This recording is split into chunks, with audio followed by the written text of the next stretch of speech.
Muy buenas tardes, hoy es viernes 6 de septiembre de 2024, estamos en un nuevo encuentro sincrónico del curso de modelos y paradigmas de programación, semestre 2024-2 para doctorado y maestría de la Escuela de Ingeniería de Sistemas y Computación.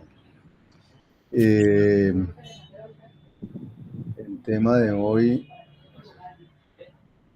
un segundo, voy a compartir aquí. De acuerdo a las actividades, hoy, desde la última vez que nos vimos, que fue el 30 de agosto en el quiz pasado, digamos, deberíamos estar en esta semana viendo lo que tiene que ver con procedimientos, registros y semántica del lenguaje núcleo, que son los conceptos estudiados esta semana del modelo declarativo. Y hoy estamos en el quiz, el 6 de septiembre. ¿De acuerdo? Eso significa que ustedes vieron todo lo que tenía que ver con... ¿qué pasó aquí más bien? De acuerdo a esto, vieron todo lo que tenía que ver con procedimientos y registros y con la semántica del lenguaje núcleo.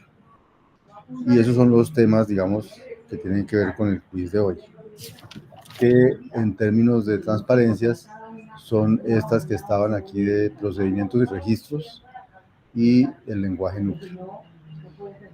Entonces, pues no sé si tienen inquietudes, dudas. Voy a tener una pasada rápida por lo que hay allí para que ustedes me pregunten en donde tengan alguna duda, a no ser que tengan ya algo específico para preguntar. Pero digamos, lo importante aquí es que todo lenguaje de programación típicamente tiene un lenguaje núcleo, y ese lenguaje núcleo es el que le da la semántica al lenguaje de programación. El resto es azúcar sintáctico o abstracción lingüística, como lo vimos la semana pasada, esos conceptos. Entonces, en el caso del lenguaje que vamos a usar en nuestro curso para expresar todos los conceptos y todo eso, entonces el lenguaje tiene una manera de declarar cosas que son como las instrucciones del lenguaje y que no son sino estas 8 que hay aquí. Skip, la declaración de una cosa seguida de otra, la creación de una variable local para hacer algo aquí adentro, la igualdad de dos identificadores de variables, la igualdad de un identificador de variable con un valor, está en rojito, se llama la creación de valor. Quiere decir que todos los lenguajes en su lenguaje núcleo trabajan con unos valores básicos, y esos valores básicos vienen como con el lenguaje, se pueden crear con el lenguaje, o sea, tienen como su manera de hacerlos aparte, que ya vamos a ver. Y esas 5 instrucciones son instrucciones o declaraciones, se llaman, que para ejecutarse siempre dan un resultado. En cambio, estas 3 declaraciones de abajo son declaraciones que en caso de ejecutarse podrían quedar suspendidas. Son la condicional, el reconocimiento de patrones y la invocación de procedimiento. Y esas son las únicas 8 declaraciones que hay en el lenguaje que vamos a trabajar. No hay nada más para hacer sino esas 8 cosas. Fíjense que no hay asignación. Esto como ustedes lo ven aquí, no es asignación sino igualdad. Van a ver que es la igualdad de algo con algo. No es asignación como en los lenguajes que ustedes están acostumbrados a trabajar, porque aquí uno no puede cambiar el valor a una variable. Las variables son declarativas. Y por ejemplo, uno puede invocar un procedimiento, pero fíjense que no hay manera de definir procedimientos como una instrucción para definir procedimientos. Y eso es porque los procedimientos, como los números, son valores. Entonces, así como no hay una cosa que diga cómo se escribe el 2 o el 3 o el 50 o el 88, o que yo puedo sumar el 88 con el 50, tampoco hay algo en las declaraciones que diga cómo crear un procedimiento, porque eso es como crear un número. Y por eso la siguiente transparencia que tiene que ver con cuáles son los valores que maneja nuestro lenguaje de programación. Entonces, nuestro lenguaje de programación maneja números, que uno está acostumbrado a eso, pero maneja otros 2 valores muy importantes como valores básicos, que son los registros y los procedimientos. Y no maneja más valores básicos. De repente sí maneja otros, pero no nos interesan los otros que maneja. Los números pueden ser enteros o flotantes. Los registros se escriben con un literal y luego puede que no haya nada, o luego puede que haya entre paréntesis, hay un cierto número de campos y tienen asociadas una variable declarativa. Un procedimiento se crea con la palabra reservada proc, luego con el corchete que abre, luego el símbolo pesos y luego los nombres de las identificadores de variables, luego cierra el corchete y luego el cuerpo del procedimiento y luego enter. Pero entonces fíjense que los procedimientos son del mismo talante, tienen la misma clase, el mismo estatus que el que tiene un número o que el que tiene un registro. Los procedimientos son tan valores como lo son los números de los registros. Y eso es una cosa muy importante en la programación declarativa. Los procedimientos son valores. Otros valores que hay por ahí son los literales, que son átomos, y los átomos sirven como campos de los registros, o también hay átomos que son los booleanos, o los mismos enteros también son vistos como átomos y pueden ser usados como campos en los registros. Y los booleanos son el átomo true y el átomo false. Y esto es lo que hay en nuestro lenguaje de programación. 8 declaraciones para programar y estos son los valores con los que podemos trabajar. La siguiente habla de cuáles son los valores, bueno, que cómo se denotan los identificadores de variable, que en OZ, en el lenguaje de programación, se escriben siempre empezando con mayúscula, ¿cierto? Si uno puede empezarlos con esta comilla, y ahí puede ser cualquier cosa una variable, pero lo típico es empezarlo con mayúscula. Todas las variables recién declaradas inician no ligadas, o sea, una variable no tiene por qué empezar ligada, y todos los identificadores de variables deben ser declarados explícitamente, es decir, no se puede usarlo y decir, entonces eso lo declaró. No, primero se declara y luego se usa. Entonces, el lenguaje núcleo que tiene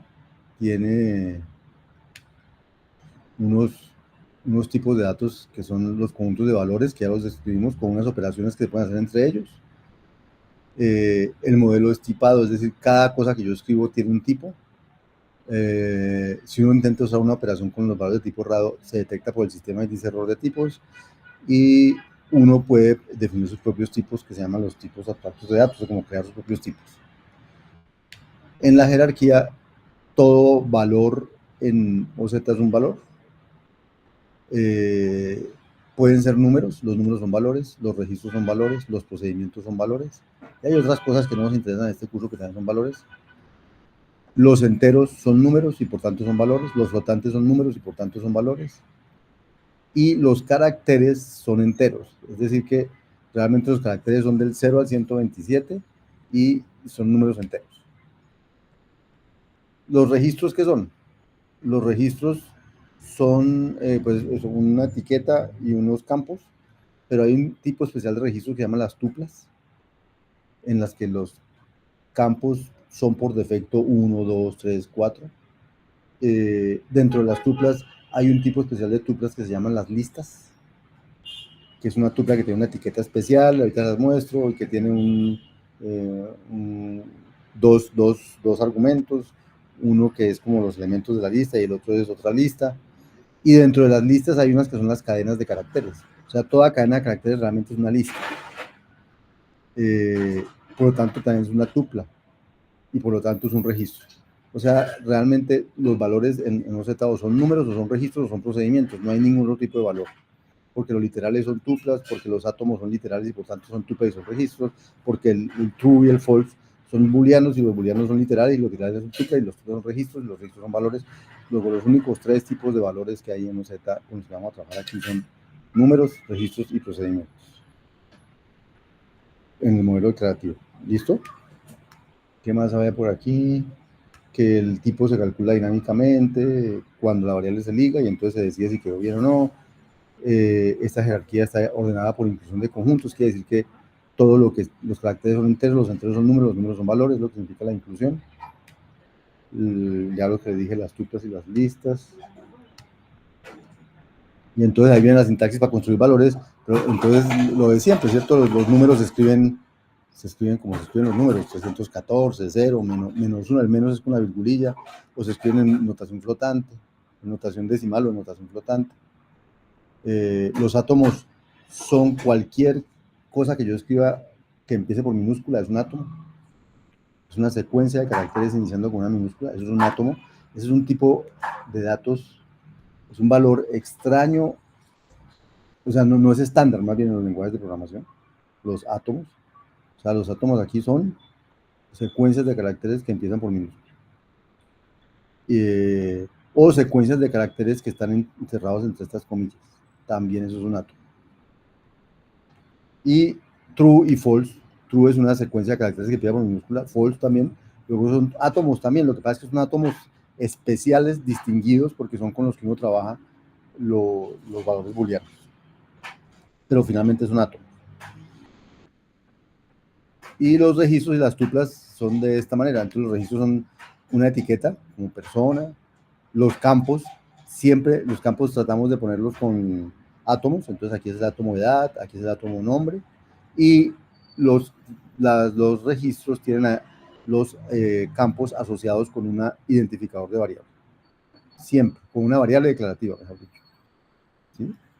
También los registros podrían no tener campos, es decir, podrían decir, no le doy el nombre al primer campo ni el nombre al segundo campo, entonces eso realmente terminarían siendo unas tuplas, y los campos por defecto se enumeran del 1 al número de elementos que tenga, 1, 2, 3, 4, y podría no llegar a escribir, podría llegar a no escribirlos, como pasó aquí. O sea, escribir persona, el campo 1 es x1, el campo 2 es x2, es lo mismo que escribir persona con x1 y x2. Eso es azúcar sintáctico. Pero una tupla siempre es un registro, o siempre tiene campos, y sus campos son el 1 y el 2. Y lo bueno de los campos es que uno puede, dado un... ¿dónde está eso? Dado un valor de tipo registro, si uno hace punto edad o punto nombre, entonces me devuelve el campo asociado, el campo edad o el campo nombre asociado a ese registro. ¿Qué más había ahí? Las listas, entonces, las listas no son más que registros que empiezan con esta etiqueta, esta es la etiqueta, y que tienen dos elementos, un primero y un segundo elemento. El primer elemento es lo que uno llamaría como un elemento de la lista, y el segundo elemento es el resto de la lista.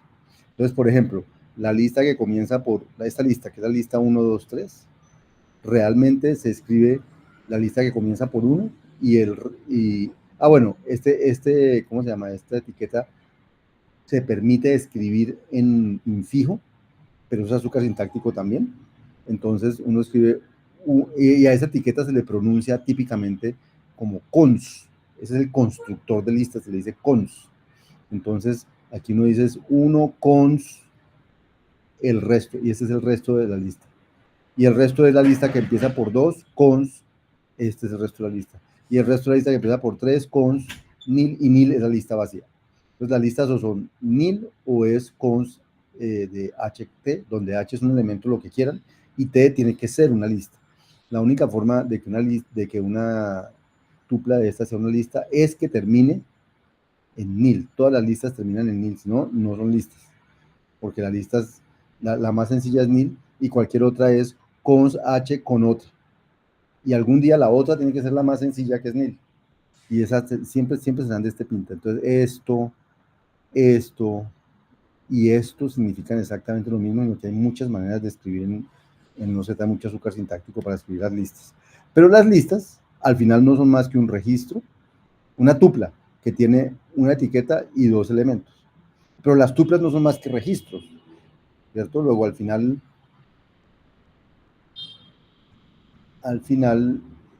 me faltó ponerlo aquí, lo voy a poner aquí para que lo vean. Al final, esta lista no es más que un registro cuya etiqueta es ese palito, y cuyo primer elemento es el 1, y cuyo segundo elemento es, ese 1 es como si tuviera el campo 1 que tiene el elemento 1 y el segundo elemento, el campo 2, tiene el elemento lista, cuyo primer elemento es el 2 y segundo elemento es el, creo que esto no me va a caber aquí, lo voy a poner ahí arriba. Y el segundo elemento es otra lista que empieza con 3 y cuyo siguiente elemento es la lista vacía. Esto es la lista 1, 2, 3. En el fondo es un registro que tiene 2 campos. El primer campo es este y el segundo campo es todo esto. Y el segundo campo es un registro a la vez que tiene 2 campos. El primer campo es este y el segundo campo es todo esto. Y el último aquí es un campo, es un registro que tiene como primer campo este 3 y como segundo campo la lista vacía. Esa es la notación. Pero entonces al final lo importante es que ustedes entiendan que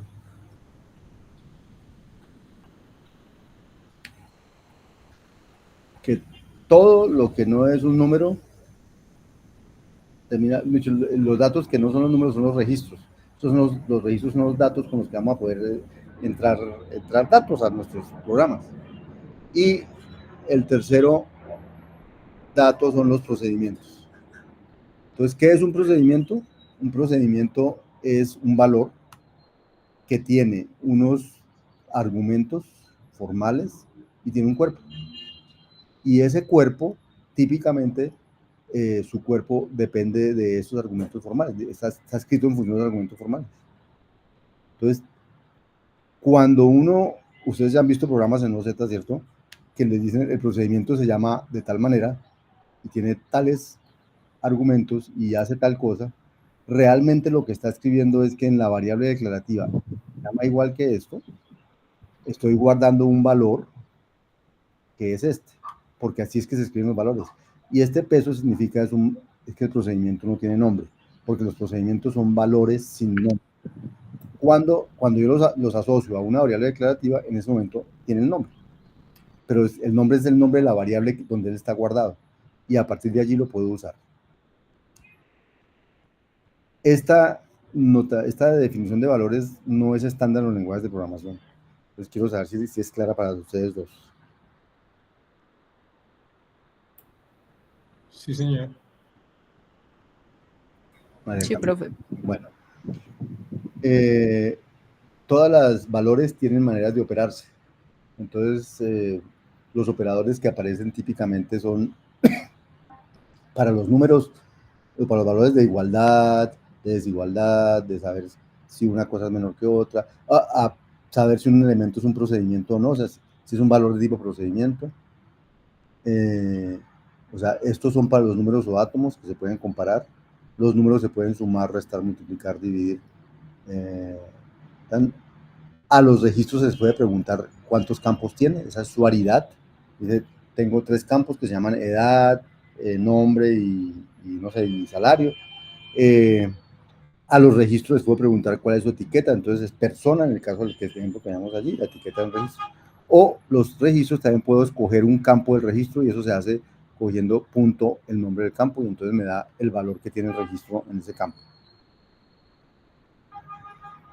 Este es un lenguaje en el cual usamos los registros, los procedimientos como tipos básicos y esta transparencia lo que dice es por qué usar registros y procedimientos como tipos básicos. Los lenguajes de programación, los tipos básicos son los strings, ¿qué otras cosas son tipos básicos?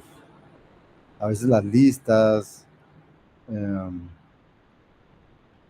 pero los procedimientos no son valores típicamente en los lenguajes de programación. Y en los lenguajes de programación declarativos sí, los procedimientos son valores. Entonces, ¿por qué escogemos los registros como tipos de datos básicos? Entonces, porque con registros puedo construir listas, árboles, colas, grafos, o sea, cualquier estructura de datos de esas típicas que uno usa en informática se puede modelar con los registros. Pero tienen una ventaja, y es que los registros me permiten me permiten trabajar simbólicamente.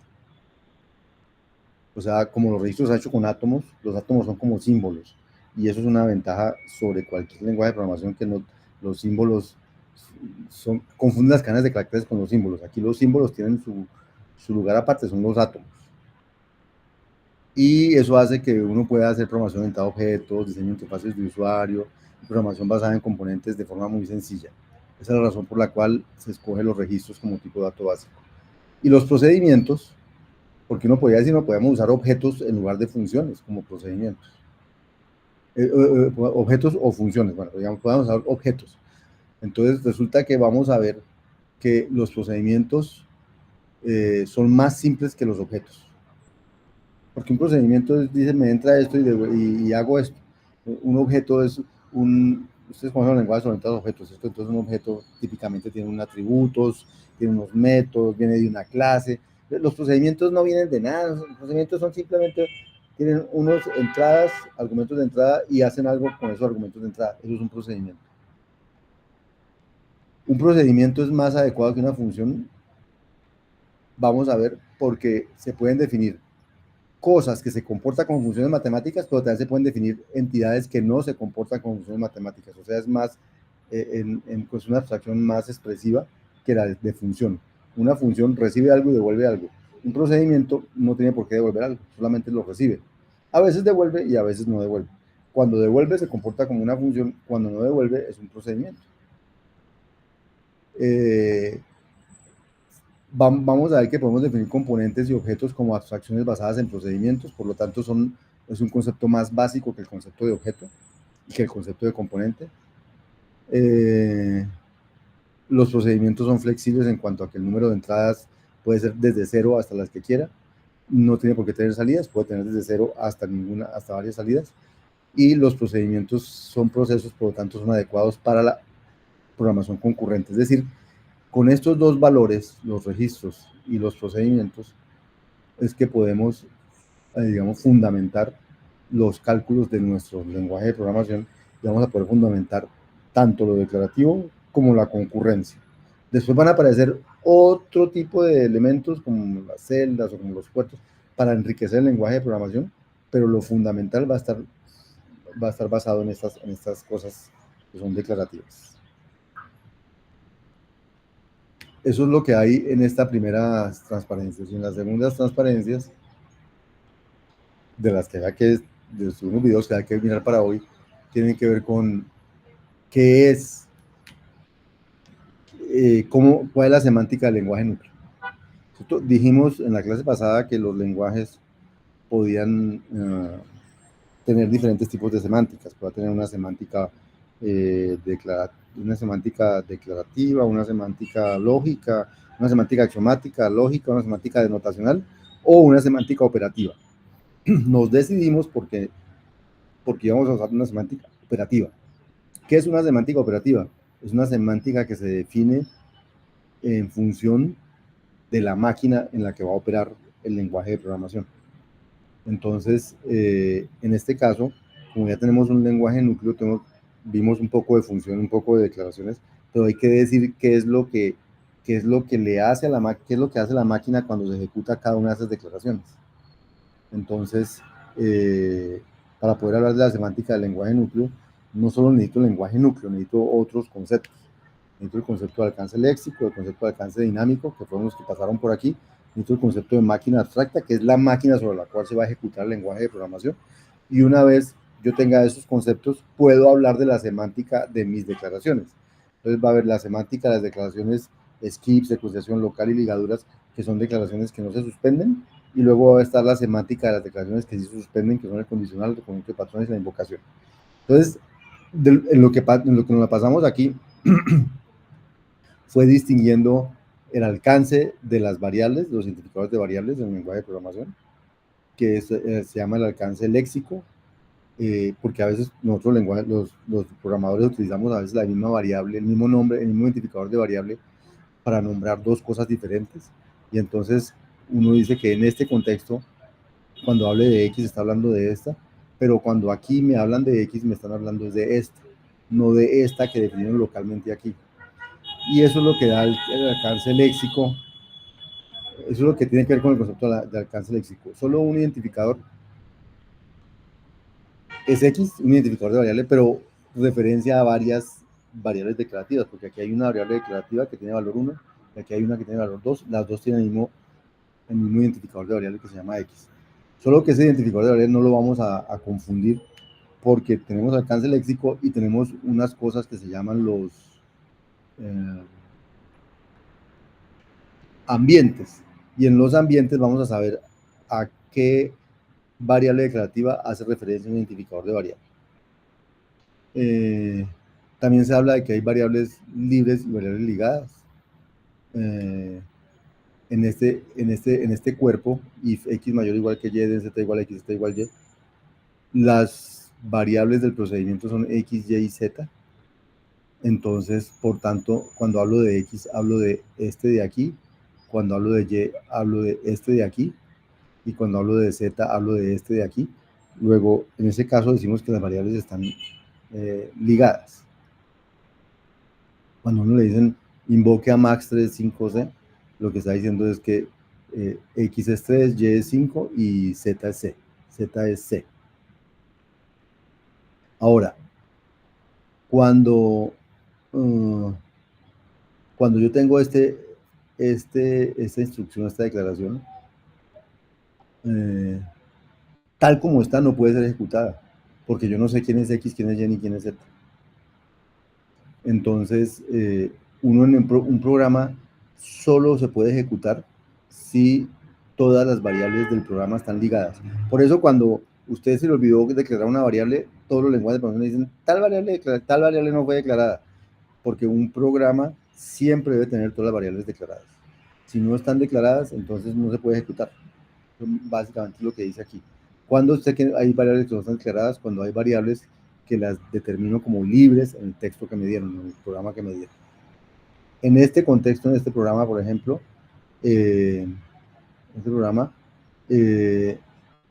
aquí hay un procedimiento, TIM. Dentro de este procedimiento, yo tengo un cuerpo que es x y x mayor o igual que y, z igual a x, y no z igual a y, pero los argumentos de este procedimiento son x y z. Y no aparece por aquí arriba en ninguna parte. Entonces, esta y se refiere por alcance léxico a esta y de aquí.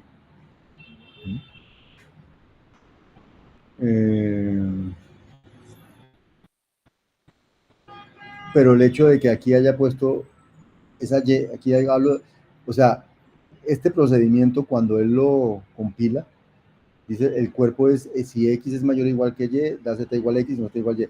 ¿De qué y están hablando aquí? De la y que está aquí, o sea, la y que vale 10. Si yo luego llamo a LB, habiendo hecho y igual 15 y luego llamo a LB, eso no le cambió el valor a esta y.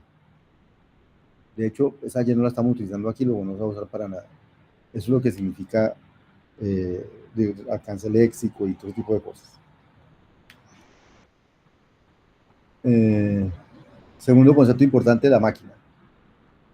Entonces, bueno, aquí está lo del alcance dinámico, del alcance léxico con un ejercicio, no sé si lo vieron, si lo entendieron. Sí, profe, sí, señor. Bien. Sí. Bueno, si no me paran y me dicen. Lo importante ahorita es que, ¿qué es la máquina abstracta? La máquina abstracta es donde van a correr mis programas. Y esa máquina tiene un almacén de asignación única, que son las variables del almacén. O sea, es esto de aquí abajo, mejor dicho. Y tiene una pila semántica, que es esto de aquí arriba. ¿Qué es una pila semántica? La pila semántica son las declaraciones que están ejecutándose. O sea, una declaración semántica es, bueno, voy. La máquina abstracta tiene estos dos componentes, no más, la pila semántica y esto.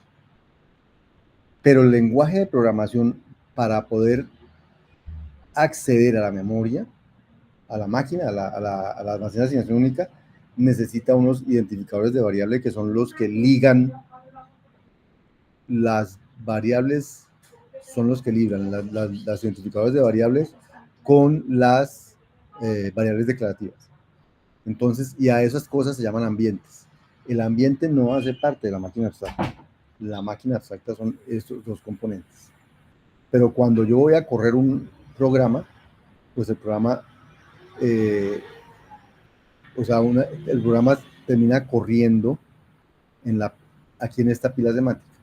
Aquí lo pongo. ¿Qué es lo que yo pongo? Pongo el programa que quiero correr emparejado con el ambiente inicial. El ambiente inicial, digamos que es ambiente vacío.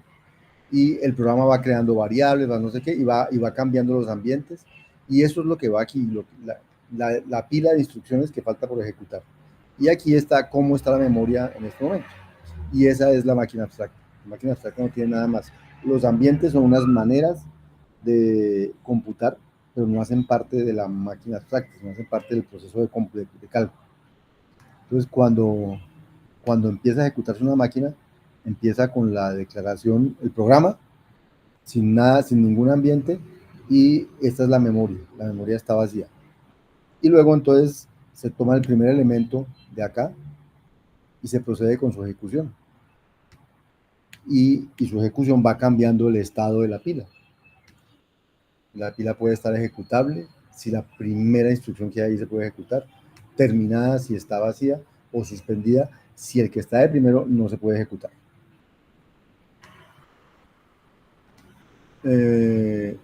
Los ambientes son entonces asociaciones entre identificadores de variables y variables declarativas, o sea, variables de la memoria, del almacén declarativo, del almacén de variables de asignación única. Y tienen dos operaciones básicas entre ambientes, que es añadirle, extender un ambiente. Si yo tenía un ambiente y un ambiente y lo extiendo con una nueva asociación, o tengo un ambiente y lo restringo a solo las que yo quiero ver. En los dos casos da un nuevo ambiente. Cuando es con una nueva asociación, entonces si en este ambiente inicial había otra variable que se llamara igual que esta nueva asociación esconde esa variable, y por esconderla, entonces ya no se ve a qué estaba ligada ese mismo nombre aquí en este ambiente. Por eso, con eso se implementa el alcance léxico.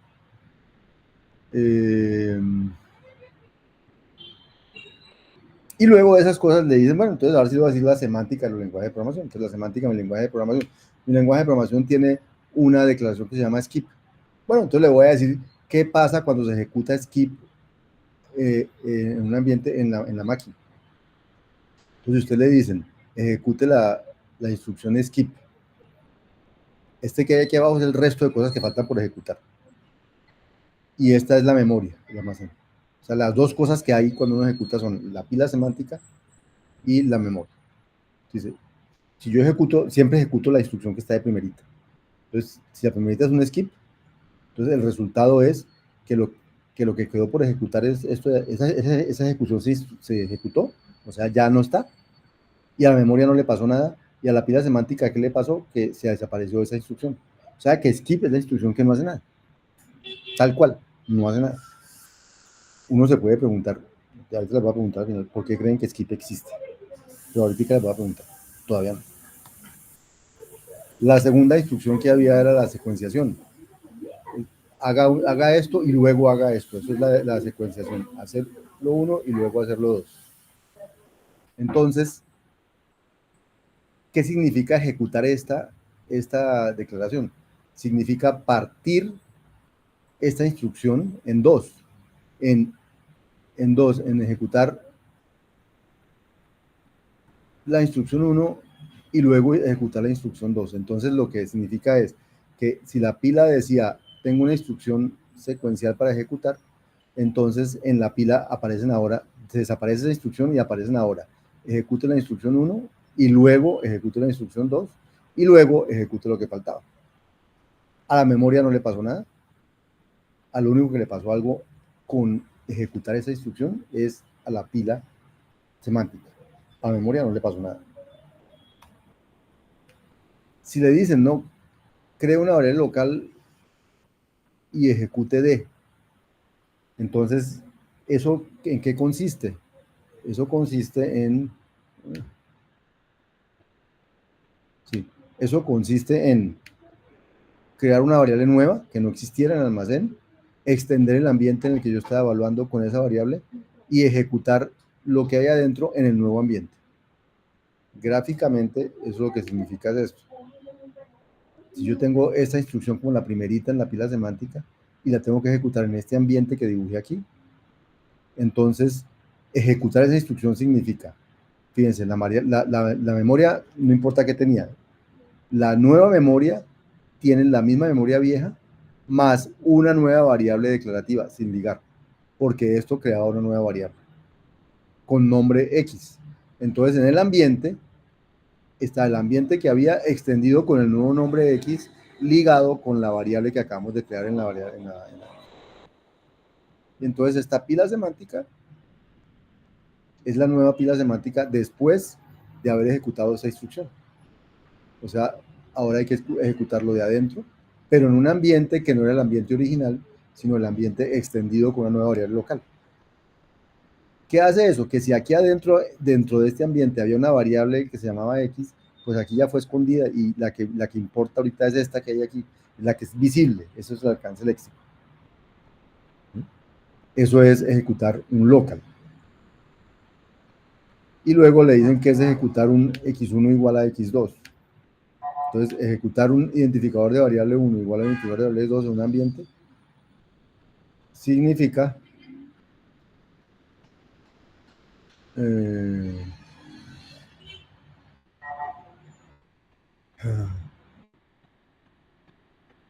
bueno, entonces ejecutar identificador de x1 igual a identificador de x2, lo único que hace es decir que en el almacén ligan la variable x1 con la variable x2.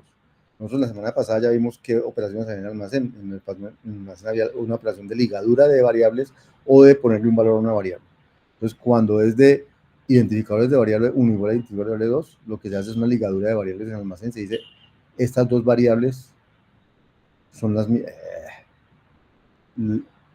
la variable declarativa 1 con la que está ligada el identificador 1 y la variable declarativa 2 con la que está ligada el identificador 2 son la misma en el almacén. O sea, se ligan entre ellas dos. Si ya tenían un valor, entonces tenía que ser el mismo. Si no es el mismo, ella va a sacar un error, ¿no? Me están tratando de igualar dos cosas que son diferentes. Si son el mismo, ya se deja ligar. Y si no tenían valor, entonces las dos quedan ligadas a un valor sin ligar. Y el día que liguen una de las dos, se ligan las dos al tiempo. La otra opción es decirle que a una identificador de variable le ponga un valor específico. Entonces, ¿qué hace él? Él lo que hace realmente es crear una nueva variable declarativa en el almacén.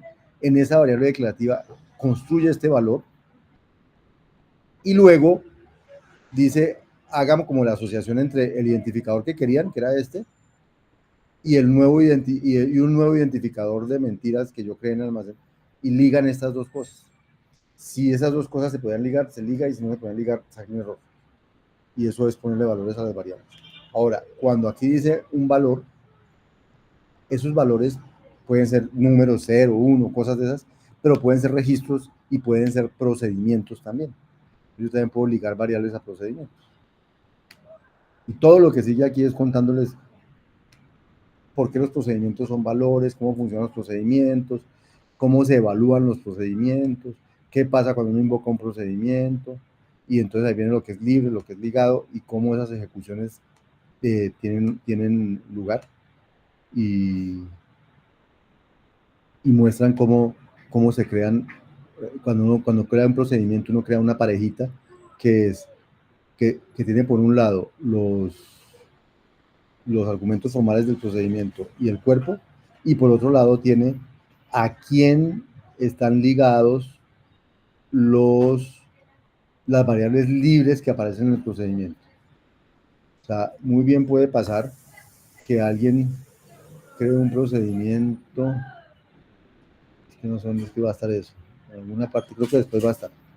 Pero lo importante es, un procedimiento es una pareja que guarda, por un lado, quiénes son los identificadores de variables y quién es el cuerpo, y por otro lado, las menciones que haya aquí de identificadores de variables, que no hagan parte de los parámetros formales, tiene que venir del ambiente donde está evaluando eso. Y yo guardo con quién está ligado eso en el ambiente, para que a la hora de tener que ejecutarlo yo tenga cómo resolver todas las variables que hay en el cuerpo. Esos son los valores que se pueden crear, números, registros y procedimientos. Y hasta ahí todas las declaraciones del lenguaje núcleo que se ejecutan y se ejecutan sin problema o genera un error como la asignación, pero acaban. Pero hay 3 declaraciones que son la condicional, el reconocimiento de patrones y la invocación de procedimientos que se pueden llegar a suspender. Entonces, como ya se pueden llegar a suspender, existe una cosa que se llama la condición de activación, que es la que define si algo se puede activar o no. Entonces, si algo se puede activar, si una condición de activación no se cumple, la condición, la declaración se suspende. Si se cumple, entonces se ejecuta. Entonces, por ejemplo, ¿qué pasa con el condicional? Entonces, el condicional es de esta forma, y algo de n de 1 sino de 2. Entonces, él dice, yo lo que hago es mirar si la variable x ya está determinada. Si está determinada, entonces tiene 2 posibilidades, que sea booleana o que no sea booleana. Si no es un booleano, entonces dice error, aquí tiene que ir un booleano. Si es un booleano, entonces hay 2 posibilidades, o viene true o viene false. Si viene el booleano true, entonces quita if de la pila semántica y coloca D1 en la pila semántica, en este ambiente. Pero si es falso, entonces quita if de la pila semántica y la cambia por D2 con ese ambiente en la pila semántica. Y esa es la semántica de la condicional. Si la condición de activación es falsa, es decir, si E de X no está determinada, entonces se suspende la ejecución, no se aborta, se suspende hasta que se determine. Esa es la condicional. La invocación del procedimiento es parecida. Uno quiere invocar el procedimiento que se llama X sobre Y1, Yn, entonces lo primero que hago es averiguar si X está determinada. Si está determinada, entonces X sí tiene un valor. Entonces miro si ese valor es de tipo procedimiento o no. Porque si el valor que tiene X es un 5, entonces ¿cómo me va a aplicarle o algo que no es una función, que no es un procedimiento? Entonces ¿cómo le voy a aplicar un procedimiento a algo que no es un procedimiento? Entonces, si está determinada en una cosa que no es procedimiento, no lo puedo aplicar. Y si está determinada en algo que sí es procedimiento, que si es un valor de tipo procedimiento como este, entonces quito esta invocación de la pila semántica y coloco el cuerpo del procedimiento para evaluar en un ambiente que es el ambiente en el cual cada uno de los parámetros formales del procedimiento se liga a lo que venga en la invocación, al Y1, Y2 hasta Yn, y en ese ambiente se extiende y cojo el ambiente contextual y lo extiendo con eso. El ambiente contextual es el que tiene donde fue definida, el ambiente donde fue definida la función, el procedimiento. Y luego le agrego cuáles son los valores actuales que le está mandando el procedimiento. Como formalmente era Z1, Zn, pero me lo están llamando con Y1, Yn, entonces digo que Z1 ahora es Y1, que Z2 es Y2 y que Zn es Yn. Y eso es lo que coloco en la pila y eso es lo que se corre en la pila. Si cuando voy a tratar de invocar el procedimiento X no está determinado, entonces me suspendo y digo espero que la determinen para poder ejecutar. Y la última se llama la reconocimiento de patrones. El reconocimiento de patrones entonces es una cosa mucho más fuerte que lo que ustedes conocen como case o esas cosas en los lenguajes estándar, o switch, en los lenguajes estándar. Esto es simbólico. Él dice, si yo tengo un valor y ese valor tiene esta forma, o sea, es como un registro, entonces ejecuto la instrucción 1 y si no ejecuto la instrucción 2. Pero hay una cosa importantísima. Cuando yo miro si el valor que tiene esto tiene esta forma, al mismo tiempo estoy haciendo como estoy diciendo, esta forma que les digo aquí que está en azul se llama un patrón. Estoy mirando si el valor que él tiene cumple con ese patrón. Y si cumple con ese patrón, quiere decir que yo logro identificar que el literal es el mismo, que el campo 1 es el mismo, que el campo N es el mismo, y que este identificador que hay aquí corresponde con un valor que él tiene, y que este identificador que hay aquí corresponde con un valor que él tiene. Y él extrae esas asociaciones, y entonces cuando va a ejecutar de 1, porque logró encontrar que sí cumplía con el patrón, lo ejecuta en el ambiente que él quería ejecutar, extendido con lo que él extrae de esa asociación que le hizo de que eso sí cumplía con el patrón. Y eso es lo que corre en la pila. Si no hay nada, si el valor no cumple con el patrón, entonces ejecuta de 2. Y si la condición de activación no es falsa, o sea, E de X no está determinado, entonces no se ejecuta, sino que se suspende. De ahí en adelante hay ejemplos de ejecución de todos esos programitas, y eso es todo lo que había para hoy. Después de ese repaso, creo que les di un repaso muy largo, de pronto ustedes ya han visto todo esto en los videos, pero eso fue rapidísimo. No sé si tienen todavía alguna inquietud específica o algo acá antes de pasar al quiz. No, profe, bien. Pues lo que a mí me había costado un poquito era de pronto lo de mirar cuando un local definía adentro o afuera, eso sí me tocó que mirarlo un poquito. Pues en los ejemplos largos que usted tenía allí, y pues ahí sí me quedé un poquito como mirando la diapositiva y Pero lo determinando. entendiste. Sí, señor, sí, sí. Él Okay. toma los núcleos como el más cercano, ¿no? El que lo define. Exactamente, eso es lo que llama alcance léxico. Sí, señor, sí, señor. Eso fue lo que más me costó a mí. María Camila, ¿todo bien? Sí, señor, todo muy claro. Ahí también el tema que me costó un poco la comprensión fue el núcleo, pero fue claro. En los lenguajes de programación que ustedes trabajan, Python, C o esas cosas, siempre también hay un lenguajecito núcleo. Es más, a ustedes no sé si han oído hablar que el lenguaje C está compilado en C, pero ¿cómo un lenguaje puede estar compilado? Porque lo que realmente está, el núcleo está implementado en alguna cosa, y luego el núcleo, que ya es C, sobre el núcleo se implementa todo, entonces es como si C estuviera implementado en C. Lo mismo pasa en OZ, este lenguaje núcleo tiene por allá corre en la máquina abstracta, pero cualquier otra cosa es una traducción a este lenguaje núcleo. Bueno, ¿qué más les iba a decir yo antes de que pasemos al quiz? De acuerdo al cronograma, nos volvemos a ver apenas el 4 de octubre. O sea, no nos volvemos a ver sino hasta el 4 de octubre. Acuérdense, hoy es 6 de septiembre, o sea, nos vemos más o menos en un mes. Bueno, no quiere decir que no va a pasar nada en ese mes. Quiere decir que en ese mes ustedes van a desarrollar el taller, que lo tienen que entregar el 22 de septiembre. ¿Sí? El taller de programación declarativa. El taller de programación declarativa lo van a encontrar aquí en Actividad General de Evaluación. Este que es el taller de programación declarativa. ¿Sí? Y dice que está listo desde el lunes 2 de septiembre de 2024, o sea que ya tienen acceso a él, y lo tienen que entregar. ¿Cuándo decía aquí que lo tienen que entregar? El 22 de septiembre. Y que el domingo 22 de septiembre se cierran los envíos del taller. Entonces, por acá es cuando ustedes tienen que enviar el taller. Entonces, ustedes ya lo pueden bajar, no sé si ya lo bajaron, pero si no, le hacen aquí clic y les aparece el taller.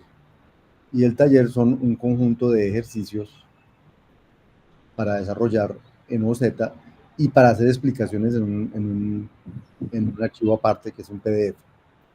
Entonces, tienen desde hoy, que es, o sea, desde ya, pues desde el 2 hasta el 29 de septiembre para desarrollar el taller, hasta el 22 de septiembre para desarrollar, es decir, 2 semanas a partir de hoy para desarrollar el taller. Yo estoy atento a cualquier duda que tengan sobre el mismo, o a cualquier pregunta que tengan, así no haya encuentro sincrónico. Pero si no me buscan, quiere decir que no me necesitan. Y si me buscan, pues quiere decir que me buscan, no hay problema. Que quiero decir, estoy atento para eso. Entonces, eso es lo que sigue en estas 2 semanas después de este quiz, ¿de acuerdo? Sí. Y, bueno, no es solo lo único, porque lo otro que sigue es que después de que entreguen el 22, la semana del 23 al 6 de octubre, que son las otras 2 semanas, ustedes están inmersos en el modelo de programación concurrente declarativa, viendo los videos, viendo todo lo que hay que hacer allí, y nos encontramos el 4 de octubre a un quiz sobre esto, ¿cierto?